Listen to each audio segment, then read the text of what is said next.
I identified about 10 conditions that are necessary to be competitive in today's global markets.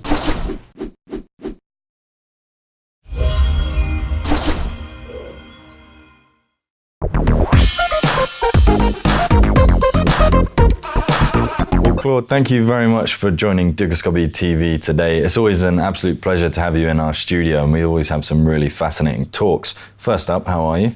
Pleasure to be here, I think we have a very interesting... Absolutely.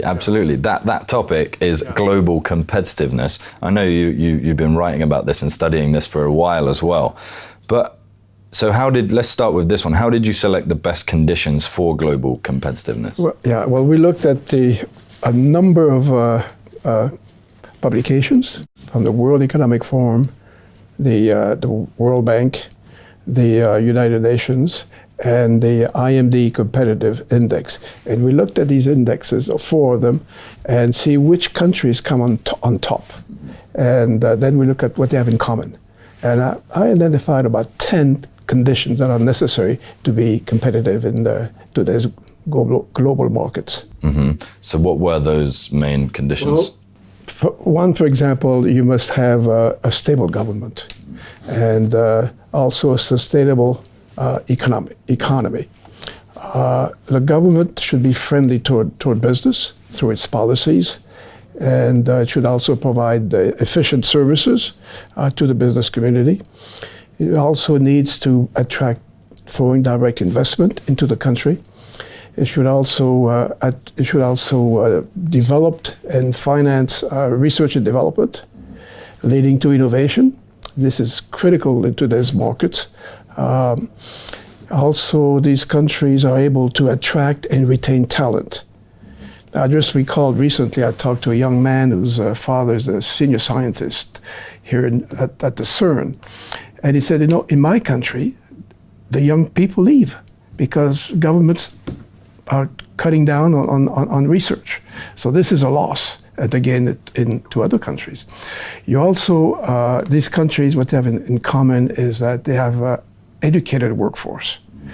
And there's also good relationship between management and employees and labor unions, where thereby the number of labor strikes are quite limited. And also these countries do develop and export value-added products and services. What are a few of these countries? I'm interested to know the ones that you've seen dramatically improve in recent years. What are the few standouts? Well, I hate to mention the countries because not all the countries have they do have a high rating. Okay. Some of them have a high rating in one index and not in the other. But they do have something in common. These 3 countries or 4 countries that that I've noticed is that they have they have specialized in some industries or economic sectors where they have a competitive advantage. They also have a very good labor force, well educated, and interestingly, companies have they've applied sophisticated business models in order to have competitive advantage over competition in global markets.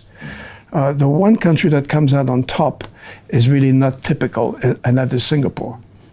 It's not a typical country, but they do meet most of the conditions that we have identified. And just finally, to finish up, we're almost done now, but just finally to finish up, I would be interested to see what sort of advice, if any, you could give to companies within a country or a country as a whole of steps they can take to improve in this area. Well, I would mention 2 things. One is that should be closer relationship between government and business. Yeah. They should work together, particularly when it comes to research and trade and government policies. The other thing is the human factor is playing a great part, because most of the products that are exported by these successful countries, the human factor is key. You must have a good educated workforce and a good management. Mm-hmm. Fantastic. Okay. Cool. Thank you so much for speaking with us. Really interesting, and hopefully we can speak again soon. Lovely. Thank you. Thank you very much. And thank you for watching. If you like this interview and would like to find out more, be sure to head over to dugoscopy.tv.